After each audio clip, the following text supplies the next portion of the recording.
بسم اللہ الرحمن الرحیم۔ السلام علیکم ورحمۃ اللہ وبرکاتہ۔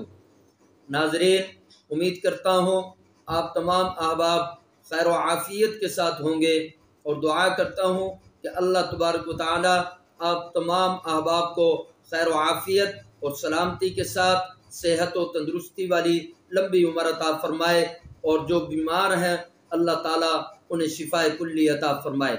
ناظرین، ہم نے درس سیرت رسول صلی اللہ علیہ وسلم کے گزشتہ درس نمبر 4 میں اللہ کے رسول صلی اللہ علیہ وسلم کی نشو و نما، اور آپ صلی اللہ علیہ وسلم کا سینہ چاک کیا جانا، اور آپ صلی اللہ علیہ وسلم کی والدہ ماجدہ کی وفات، اور آپ صلی اللہ علیہ وسلم کے دادا عبد المطلب کی وفات کے متعلق پڑھا تھا۔ آج کے درس میں ہم اللہ کے رسول صلی اللہ علیہ وسلم کا پہلا سفر شام جو آپ نے اپنے چچا ابو طالب کے ساتھ کیا، اور ایک یہودی عالم کی آپ کے متعلق پیشن گوئی، اور آپ صلی اللہ علیہ وسلم کا دوسری مرتبہ شام کی طرف سفر کرنا تجارت کے غرض سے، اس کے متعلق پڑھیں گے۔ ہم آج کے درس کا آغاز کرتے ہیں، اس سے پہلے درود شریف پڑھ لیجیے گا۔ اللہم صلی علی سیدنا محمد وعلی آل سیدنا محمد وبارک وسلم۔ بسم اللہ الرحمن الرحیم۔ آپ صلی اللہ علیہ وسلم کا سفر شام۔ آپ صلی اللہ علیہ وسلم کے دادا عبد المطلب کے دنیا سے رحلت فرمانے کے بعد آپ صلی اللہ علیہ وسلم کے حقیقی چچا ابو طالب آپ کے ولی ہوئے۔ ان کے پاس اللہ کے رسول صلی اللہ علیہ وسلم رہے، یہاں تک کہ آپ صلی اللہ علیہ وسلم کی عمر شریف 12 برس 2 مہینہ کی ہوئی تو ابو طالب نے تجارت کے لیے ملک شام کے سفر کا ارادہ کیا۔ حضرت صلی اللہ علیہ وسلم کو ساتھ لے کر شام کی طرف چلے، راستے میں مقام تیمہ میں ٹھہرے۔ آپ صلی اللہ علیہ وسلم کے متعلق یہود کے ایک بڑے عالم کی پیشن گوئی۔ آپ صلی اللہ علیہ وسلم مقام تیمہ میں مقیم تھے کہ اتفاقاً یہود کے ایک بڑے عالم جن کو بحیرہ راہب کہا جاتا تھا، آپ صلی اللہ علیہ وسلم کے پاس سے گزرے۔ آپ صلی اللہ علیہ وسلم کو دیکھ کر ابو طالب سے خطاب کیا کہ یہ لڑکا جو آپ کے ساتھ ہے کون ہے؟ ابو طالب نے کہا میرا بھتیجا ہے۔ بحیرہ راہب نے کہا کیا آپ اس پر مہربان ہیں اور اس کی حفاظت کرنا چاہتے ہیں؟ ابو طالب نے کہا بے شک۔ یہ سن کر بحیرہ نے خدا کی قسم کھائی اور کہا اگر تم اس کو شام لے گئے تو اس کو یہود قتل کر ڈالیں گے، کیونکہ یہ خدا کا نبی ہے جو یہود کے دین کو منسوخ کرے گا۔ میں اس کی صفات اپنی آسمانی کتاب میں پاتا ہوں۔ فائدہ: بحیرہ راہب چونکہ تورات کا عالم تھا، اور تورات میں حضرت صلی اللہ علیہ وسلم کا پورا حلیہ مذکور تھا، اس لیے اس نے دیکھ کر آپ کو پہچان لیا کہ یہ وہی خاتم الانبیاء ہیں جو تورات کو منسوخ اور یہود کے علماء کی حکومت کا خاتمہ کریں گے۔ ابو طالب کو بحیرہ کے کہنے سے خطرہ پیدا ہوا، اور حضرت صلی اللہ علیہ وسلم کو مکہ معظمہ واپس کر دیا۔ آپ صلی اللہ علیہ وسلم کا دوبارہ سفر شام تجارت کی غرض سے۔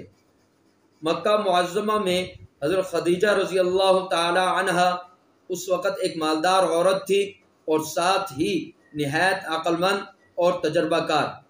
جن لوگوں کو ہوشیار اور معتبر سمجھتی ان کو اپنا مال سپرد کر دیتی کہ فلاں جگہ جا کر فروخت کر آؤ، میں تمہیں اس قدر دوں گی۔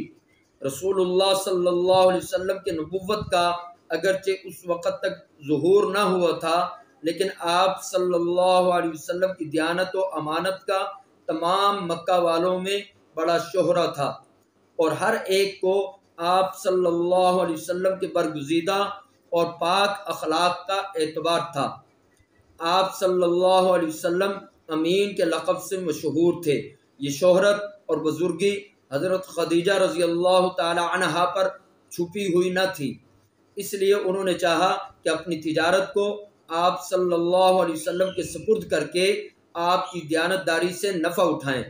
رسول اللہ صلی اللہ علیہ وسلم سے کہلا بھیجا کہ اگر ہماری تجارت کا مال شام کو لے جائیں تو ہم اپنا ایک غلام آپ کی خدمت کے لیے ہمراہ کر دیں، اور دوسرے لوگوں کو نفع میں سے جو حصہ دیا جاتا ہے اس سے زیادہ آپ کی خدمت کریں۔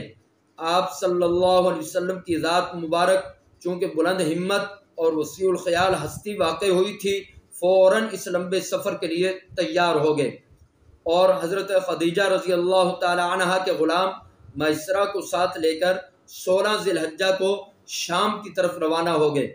وہاں اس مال کو نہایت عقل مندی سے بہت زیادہ نفع کے ساتھ فروخت کر دیا اور شام سے دوسرا مال خرید کر واپس ہوئے۔ مکہ معظمہ میں لا کر حضرت خدیجہ رضی اللہ تعالی عنہا کو مال سپرد کر دیا۔ حضرت خدیجہ رضی اللہ تعالی عنہا نے یہاں اس مال کو بیچا تو 2 گنا کے قریب نفع ہوا۔ شام کے راستہ میں جب آپ ایک مقام پر ٹھہرے ہوئے تھے، ایک راہب نستور نامی نے آپ کو دیکھا اور نبی آخر الزماں کی جو علامتیں پہلی کتابوں میں لکھی تھیں آپ میں دیکھ کر پہچان گیا۔ راہب میسرہ کو جانتا تھا، اس سے پوچھا کہ تیرے ساتھ یہ کون شخص ہیں؟ اس نے کہا کہ مکہ معظمہ کے رہنے والے ہیں، قریش کے ایک شریف نوجوان ہیں۔ اس نے کہا کہ یہ نبی ہوں گے۔ آج کا درس ہمارا یہاں مکمل ہوا۔ انشاءاللہ العزیز کل کے درس میں ہم حضرت خدیجہ رضی اللہ تعالی عنہا سے آپ صلی اللہ علیہ وسلم کے نکاح اور آپ صلی اللہ علیہ وسلم کی اولاد جو حضرت خدیجہ رضی اللہ تعالی عنہا سے ہوئی اس کے متعلق ہم پڑھیں گے۔ اللہ تبارک و تعالی ہمارے اس درس کو ہماری نجات کا ذریعہ بنائے اور آپ صلی اللہ علیہ وسلم کی شفاعت اللہ تبارک و تعالی ہمیں عطا فرمائے اور ہمیں اللہ کے رسول صلی اللہ علیہ وسلم کی سنتوں اور طریقوں کے مطابق زندگی گزارنے کی توفیق عطا